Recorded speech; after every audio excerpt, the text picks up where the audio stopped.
Nasa kustodiya na ng mga pulis ang lalaki ng hostage sa isang printing shop sa Recto sa Maynila. Ang hiling na suspect mabayaran ng utang sa kanya. Saksi, si JP Soriano. Pasado alas 3 ng hapon kanina nabulabog ang Recto Corner Avenida sa Maynila. Isang lalaki ang biglang pumasok sa isang printing shop, tinutukan ang may-ari ng shop at tinala sa likurang bahagi ng tindahan. Hinahabol umano ng mga pulis ang lalaki dahil sa isang kaso ng pananaksak kamakailan. Ang dami ng pulis na umabol sa kanya. Wala na siyang choice. Bigla siyang pumasok dito. Nagulit din kami, sir. Di kami makapaniwalan. Isa sa hiling ng hostage, mabayaran ang utang umano sa kanya at makita ang kanyang ina. Kasi ginaganon na niya yung kutsilyo, ginaganon na niya. So, nung nag-usap kami, sabi ko sa kanya, pag problema, nalaman ko, hindi siya binabayaran ng employer niya. So, it is a financial problem.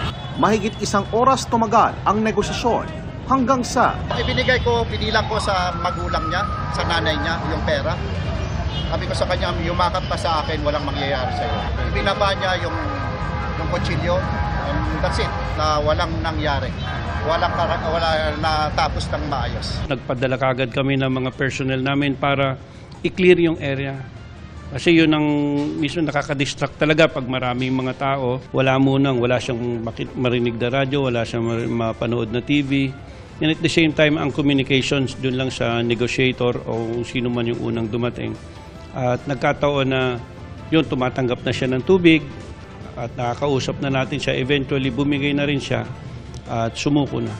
dinala ang suspect sa MPD Station 3. Naharap siya sa reklamong illegal detention, alarm and scandal at illegal possession of deadly weapon. Wala naman po talaga akong balak mga hostage.